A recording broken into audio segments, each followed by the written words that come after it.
천국은 이 땅에 왔다고 예수님이 말씀을 하셨습니다. 복음서에. 그렇기 때문에 세례요한도 그렇고 예수님도 사람들을 향해서 뭐라 말씀하셨냐면 회개하라 천국이 가까웠느니라 그렇게 말씀하셨어요.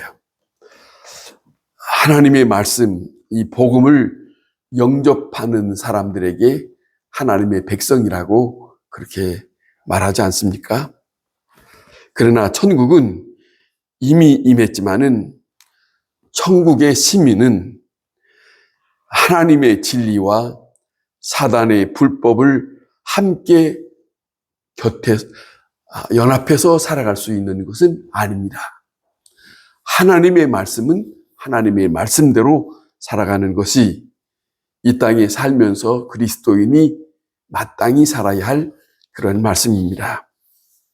그래서 예수님은 오늘 이 산상수훈의 말씀 속에 천국 백성들이 어떻게 살아야 하는지, 또 주님의 말씀을 영접하고 주님의 백성으로 살아가기를 원하시는 말씀을 우리에게 전해주고 있습니다. 하나님의 백성은 어떻게 살아야 되는지. 중요한 것은 이겁니다. 산상수훈의 말씀은 하나님의 나라 백성들에게 무엇을 원하시고 어떤 삶을 살기를 원하시는가 하는 것을 말씀해 주었어요.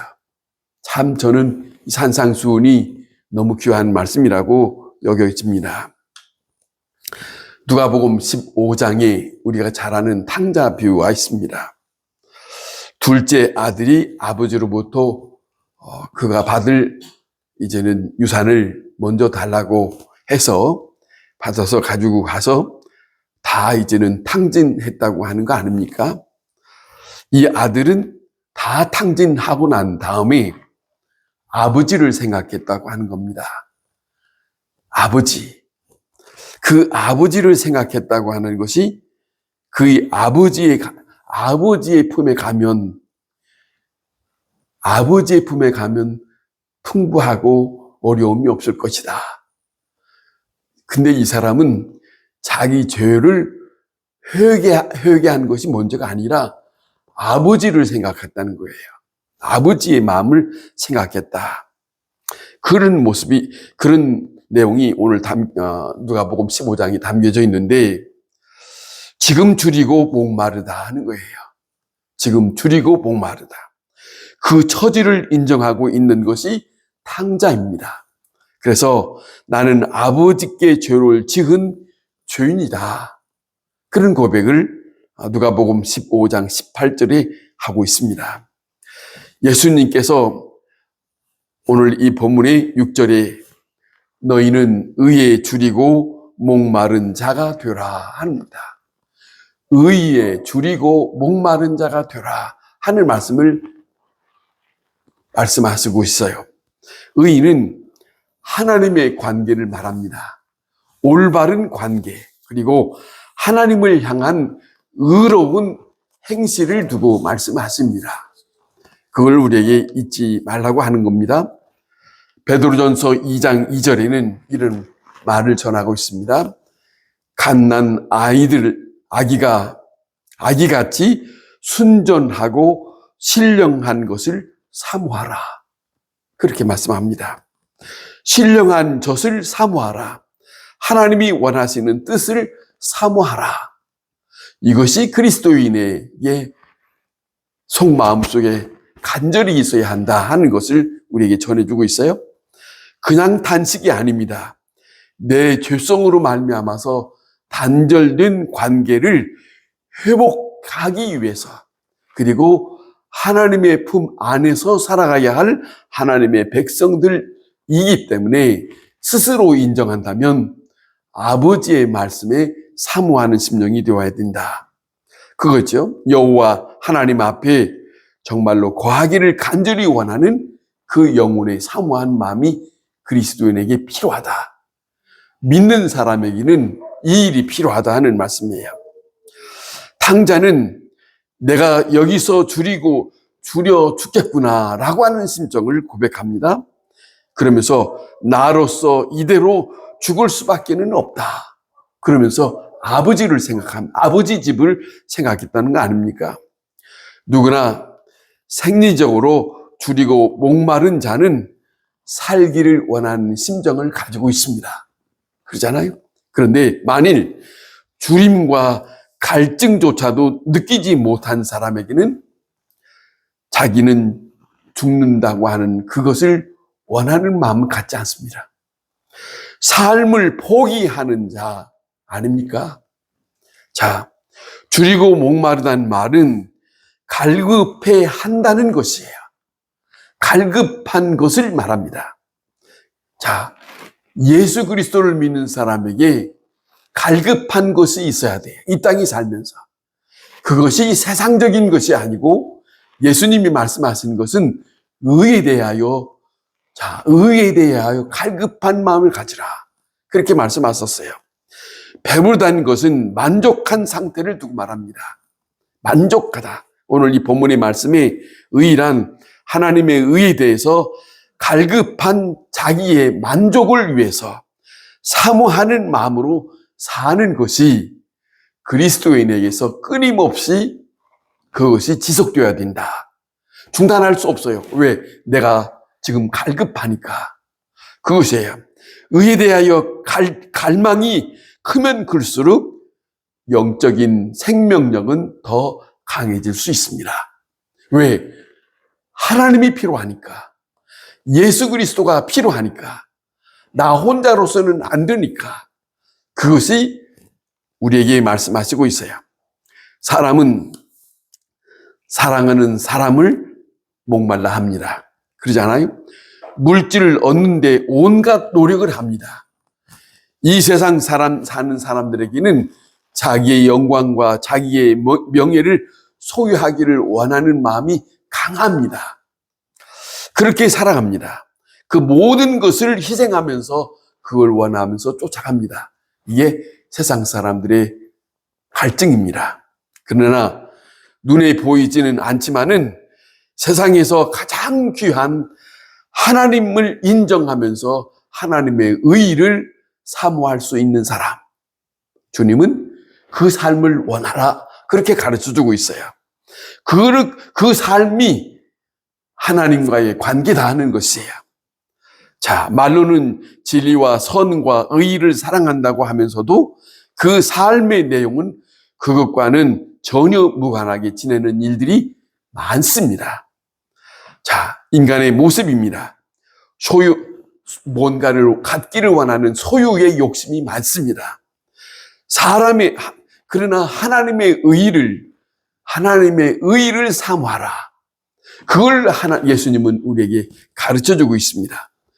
이 세상에 그 어떤 것을 원하는 그 욕심보다는 하나님의 의를 더 원하라.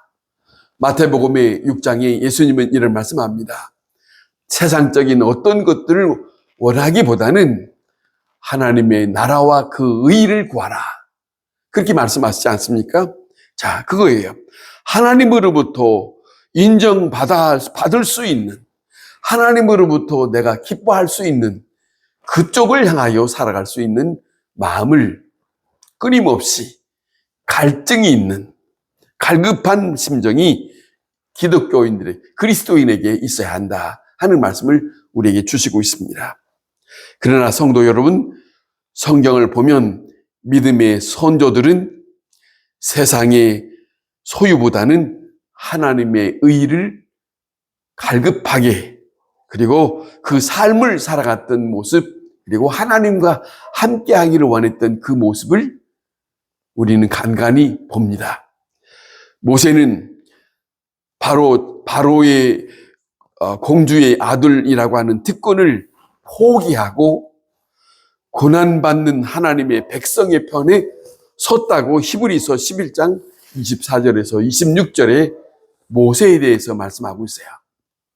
세상의 어떤 부귀와 그 영광과 그 높은 자리를 원하는 게 아니고 모세는 하나님이 원하시는 그 길을 고난 가운데 그쪽을 향하여 갔더라는 거예요. 그게 하나님의 의의를 추구하는 것이었다.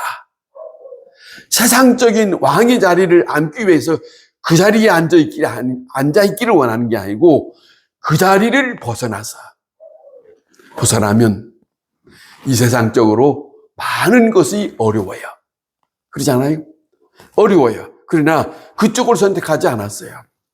다윗 역시 생각해보면 사울을 통해서 많은 죽을 고비를 했죠.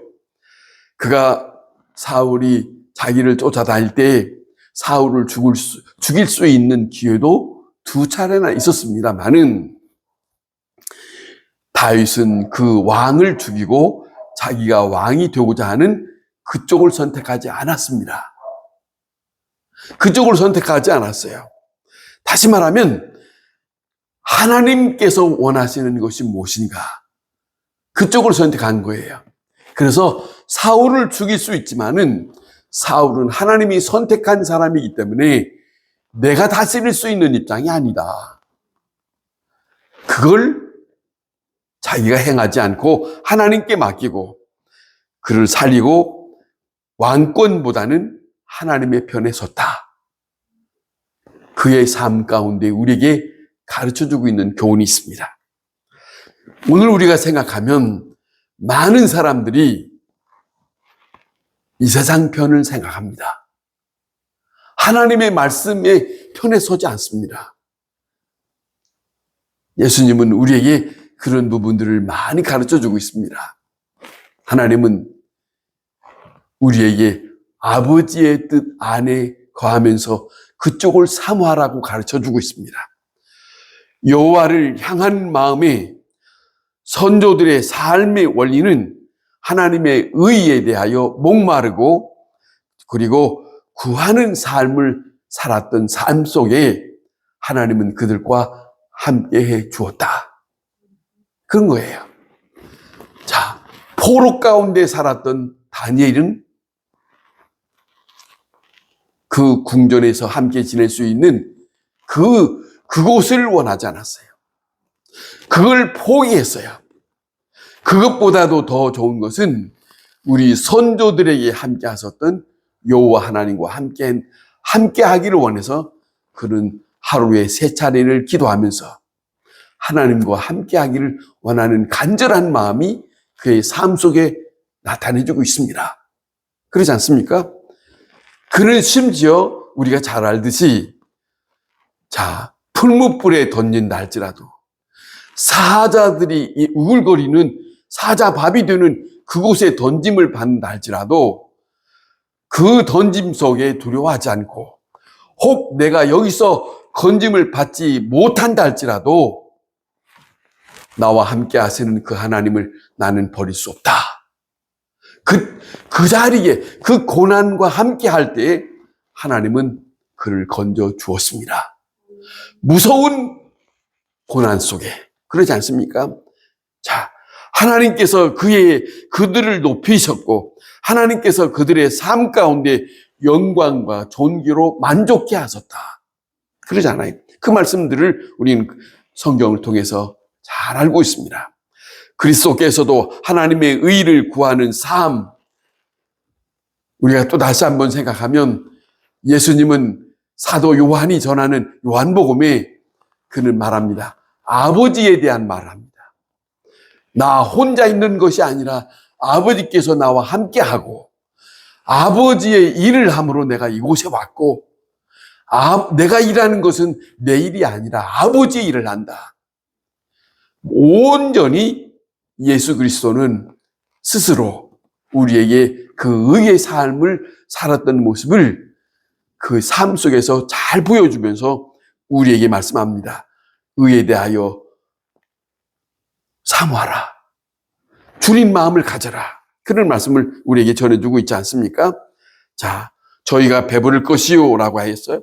의에 줄이고 목마른 자가 되어라. 의에 대하여 목마른 자가 되어라. 의를 위하여 갈급한 심령이 되어라. 이거예요. 그것이에요. 그걸 원하고 있습니다. 자, 갈증을 면할 정도가 아니에요. 갈증을 면할 정도가 아니고 자, 차고 넘칠 만큼, 자, 포식하는 것을 가르치는 것이 아니에요. 하나님의 주시는 그 놀라우신 의가 내 삶 속에 넘칠 만큼 사모하라. 그래야 이 세상을 이길 수 있다. 그런 것을 우리에게 전해주고 있습니다. 하나님께서 의에 줄이고 목마른 자의 영적 욕구, 그것을 가지라. 그러니까 갓난아이가 엄마의 젖을 사모하듯이 하늘을 향하여 하나님의 말씀을 사모하고 하나님의 뜻에 대하여 의를 위하여 사모하는 심정을 놓치지 마라. 그래야 승리하는 자가 된다 하는 거죠. 완전한 배부름은 한순간에 이루어지는 것이 아닙니다. 계속해서 계속해서 사모하는 마음이 거기에 흡족함이 있어요. 완전한 성취되는 날이 미래에 하나님과 함께하는 삶이 주어지고 있다. 그거예요. 지혜로운 사람은 일시적인 소유보다는 의를 추구하는, 지금은 어려워도 먼 훗날에 하나님과 함께할 수 있는 그 의를 지혜로운 사람은 판단합니다. 내가 어느 쪽을 선택해야 하는 건지, 이 세상에 일시적인 건지 영원한 것인 것인지, 그것을 생각하는 것이 지혜로운 사람입니다. 다른 것들은 자연히 얻게 되는 것, 이것은 하나님의 의를 사모하는 가운데서 얻어질 수 있다. 예수 그리스도는 우리에게 분명하게 말씀합니다. 먼저 너희는 그 나라와 그 의를 구하라. 하나님은 다른 것을 구하라고 말씀하지 않았어요. 우리가 먹고 쉬고 입고 하는 그 모든 것을 구하라고 하지 않았었어요. 그걸 말씀하지 않았어요. 사람들이 생각하기에 이해가 안 돼요. 그런데 이해가 안 되지만은 주님은 우리를 알고 계신다고 하지 않습니까? 그렇기 때문에 우리에게 세상적인, 육신적인 것을 구하기보다는 하나님의 의에, 영적인 의를 구하라, 사모하라, 그런 말씀을 우리에게 주시고 가르쳐주고 있지 않습니까? 주께서 택하시고 가까이 오게 하시고 주님의 뜰에 거하게 하는 하나님의 말씀, 그 사람에게 복이 있다 말씀합니다. 주님은 그 사람을 원하고 있습니다. 시편 145편 19절에 이런 말씀이 있습니다. 저는 자기를 경유하는 자의 소원을 이루시며 또 저희 부르짖음을 들으사 구원하시는도다. 주님을 향하여 구하고 주님을 향하여 갈급한 사람을 주님은 더 가까이 하신다. 그를 도우신다. 이 말씀을 우리에게 주시는 것을 놓치지 말아야 할 것입니다. 기도하겠습니다.